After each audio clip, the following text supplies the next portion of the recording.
Radio Publique Africaine.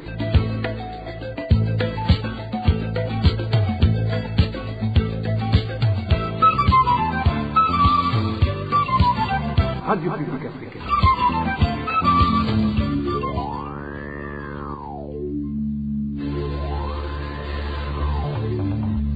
C'est le moment de suivre le journal parlé en français. À la présentation, Nadège Ilakose. Mardi 30 septembre 2025, bienvenue chers auditeurs de la RPA à ce journal dont voici le sommaire. Le docteur Patrick Vitangu Mutkwendi réclame justice après avoir été acquitté par deux juridictions. Il est toujours en détention. Mécontentement chez certains producteurs de café des provinces de Gitega et de Butanyerera qui attendent depuis longtemps le paiement de leur récolte alors que des caféiculteurs d'autres provinces ont déjà reçu leur rémunération. L'imposition d'amendes aux citoyens qui ne participent pas aux travaux communautaires est qualifiée de vol car aucune loi n'oblige les Burundais à y prendre part. Vous allez entendre la réaction du porte-parole de l'organisation Olucom engagée dans la lutte contre la corruption et les malversations économiques. Tout de suite, le développement de ce journal.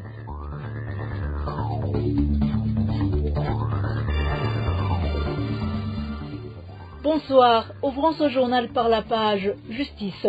La journaliste Sandra Muhoza comparaîtra publiquement devant le tribunal de grande instance de Ngozi le 7 octobre 2025 dans le cadre de l'affaire RP 16-651. Elle a été informée de cette audience au 30 septembre à la suite d'une citation émise par le parquet de Ngozi alors qu'elle se trouve en détention à la prison de Ngozi. Les détails avec le vice Nyondima. Ce mardi, la journaliste Sandra Muhoza a comparu pour la première fois devant le parquet de la République à la suite de la décision de la Cour d'appel de Mukaza déclarant qu'elle n'était pas compétente pour juger l'affaire dans laquelle elle est poursuivie. Après un bref entretien avec le procureur, ce dernier l'a renvoyée au greffe du tribunal de grande instance de Ngozi où elle a reçu une assignation pour une audience publique prévue le 7 octobre de cette année. Son dossier a été enregistré sur le numéro RP 16651. Sandra Muhoza a déjà passé près de 3 mois de détention, ne manquant que 4 jours pour atteindre ce délai,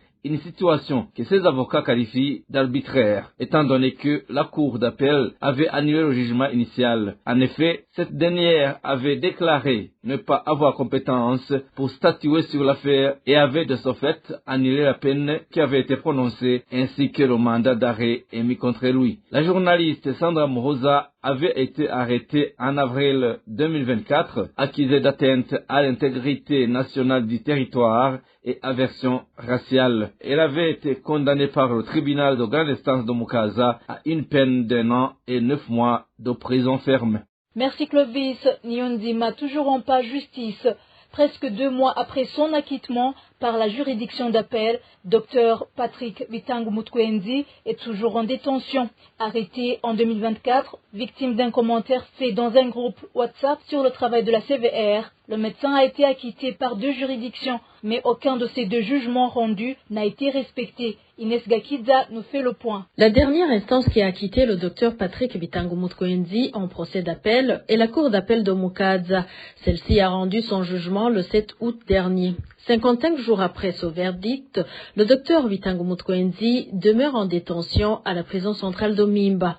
La cour d'appel de Mukaza avait été saisie par le procureur général de la République en contestation du jugement rendu par le tribunal de grande instance de Mukaza le 28 mars 2025. Ce tribunal venait alors d'acquitter le docteur Patrick Vitangu Mutkwendi qui avait été traduit devant la justice accusé d'aversion raciale, d'imputation dommageable et d'atteinte à la sûreté intérieure de l'État. Le docteur Patrick Vitangu Mutkwendi a été appréhendé le 19 mars 2024. Il a été arrêté sous forme d'enlèvement en plein jour par des agents du service national des renseignements alors qu'il rentrait de son travail à la maison médicale de Bujumbura. Après 4 jours de détention par le service national des renseignements, il a été transféré à la prison centrale de Mimba où il croupit jusqu'à présent. Le docteur Patrick Bitango Mutkoenzi est poursuivi à la suite d'un message qu'il avait envoyé dans un groupe WhatsApp de médecins.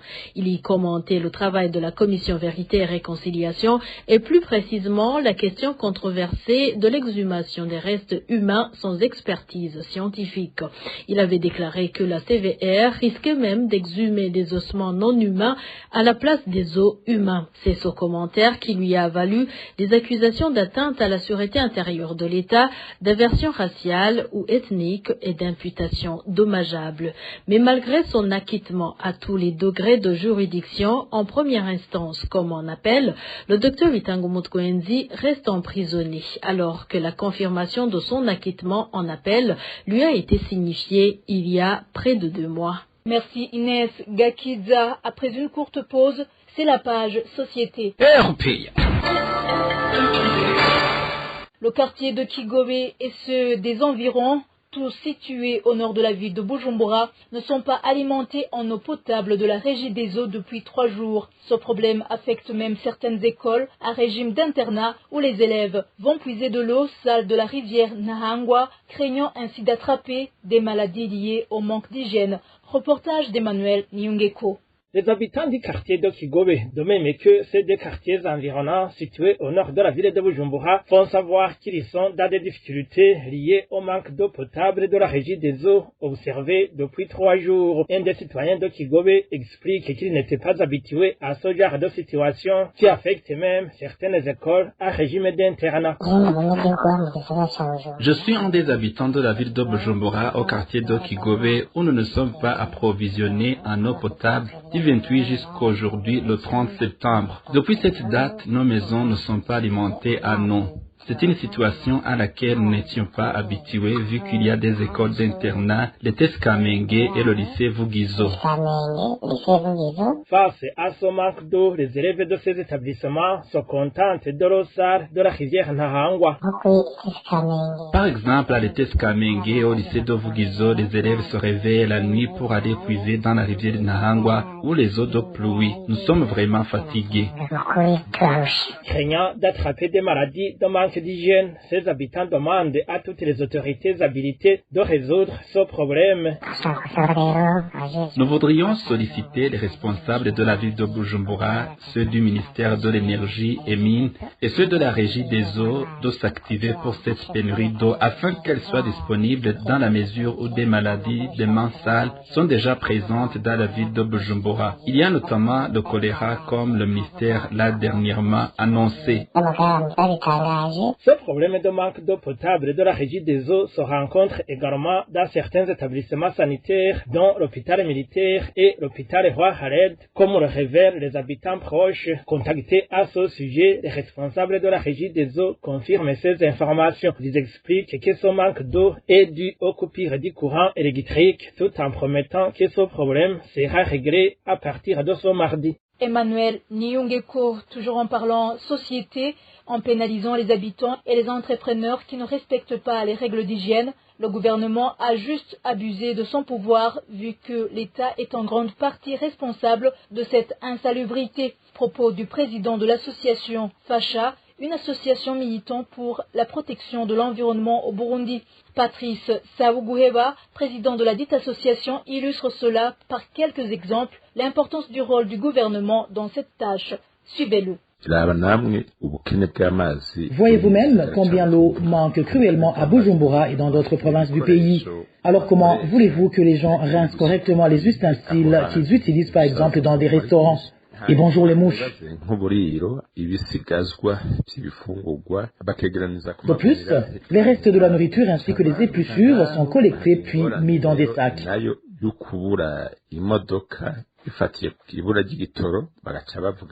Et comme les entreprises chargées de collecter ces déchets ne s'acquittent presque plus de cette mission faute de carburant, ces sacs s'accumulent et passent des jours, voire des mois au même endroit.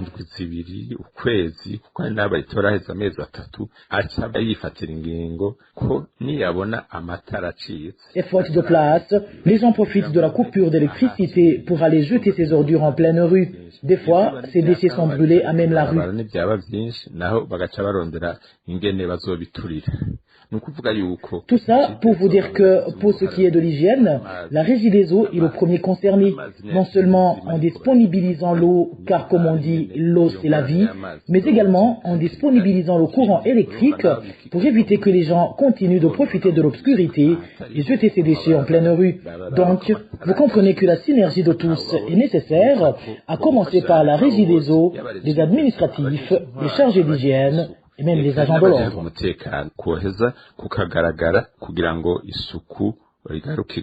C'était Patrice Sabogoueba, président de l'association FACHA. L'imposition d'amendes aux citoyens qui ne participent pas aux travaux communautaires est comparable à une forme de vol, car aucune loi n'oblige les Burundais à y prendre part. C'est ce qu'affirme le porte-parole de l'organisation Olucom, engagée dans la lutte contre la corruption et les malversations économiques. Cette réaction intervient après les plaintes des habitants de la zone Murungurira en commune Kirundo, province Butanyerera, qui dénoncent le fait que leurs chefs de zone se permettent de leur infliger de telles sanctions. Écoutez Alexis Nimugona, porte-parole de l'Olucom, qui appelle les autorités à renoncer aux pratiques d'intimidation exercées contre leurs administrés et à suspendre cette mesure, sans oublier de poursuivre tous ceux qui s'arrogent le droit d'imposer des amendes sans en avoir la compétence légale. Participer dans les travaux communautaires est une volonté citoyenne, mais pas une obligation exigée par une loi quelconque. Donc, ceux qui n'y participent pas ne commettent aucune faute ou ne trépassent aucune loi. Donc, aucune autorité publique n'a le droit d'imposer ou bien de sanctionner les citoyens qui ne participent pas dans les travaux communautaires. Sur son, nous demandons à l'administrateur de la commune Kirundo de suivre de près cette situation, prendre des mesures qui s'imposent pour stopper cette situation. En plus, seules les autorités politiques ont le droit de prendre des mesures aux citoyens en consultation avec ces dernières.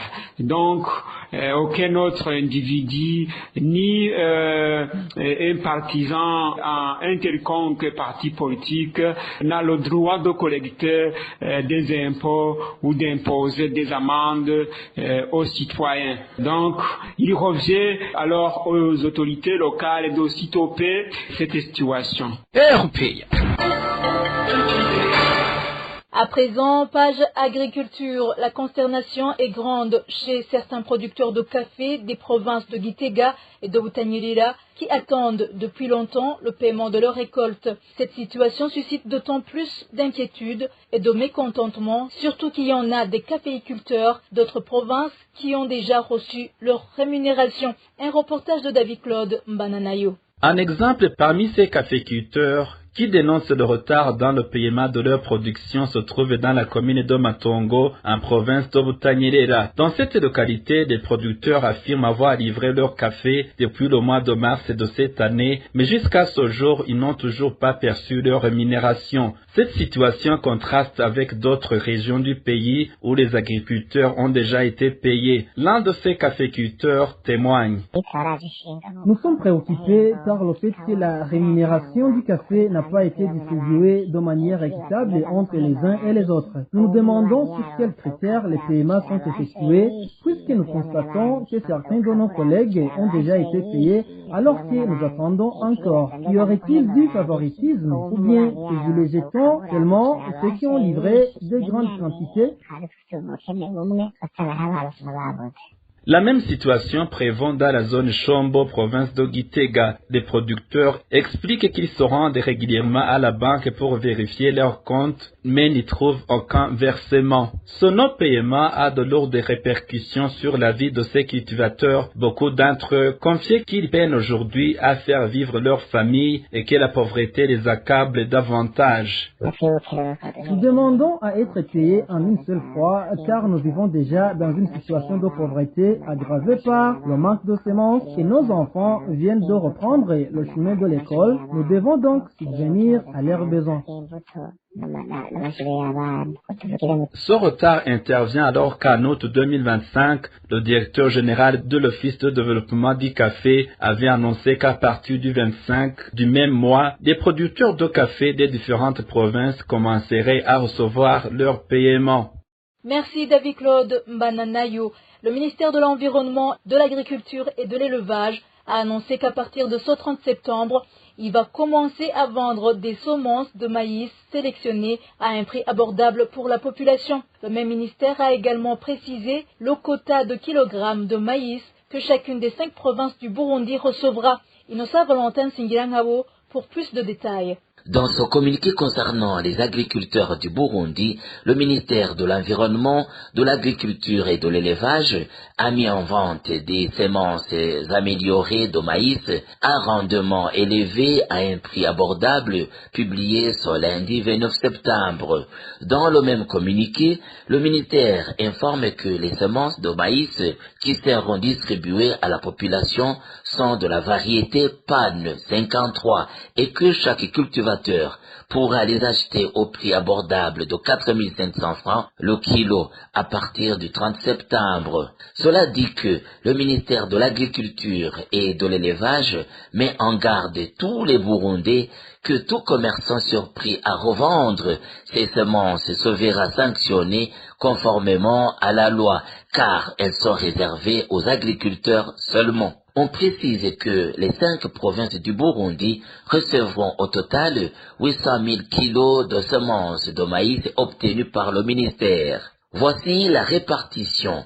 Dans la province de Bujumbura, qui comprend 3 communes, la commune de Bubanza reçoit 60 000 kilos, Bujumbura 40 000 kilos et Cibitoke 60 000 kilos. Dans la province de Cankuzo, la commune de Cankuzo reçoit 50 000 kilos, Ruyigi 50 000 kilos, Muyinga 60 000 kilos.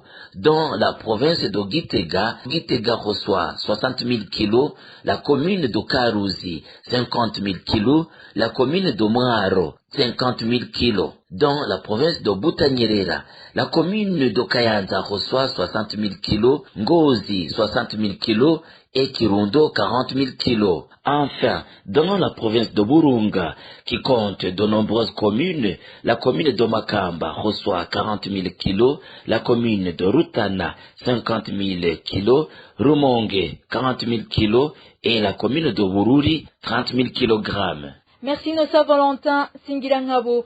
Et voilà, c'est ici que prend fin le journal du 30 septembre 2025. Merci pour votre aimable écoute. Merci également aux équipes rédactionnelles et techniques. Bonne soirée à tous.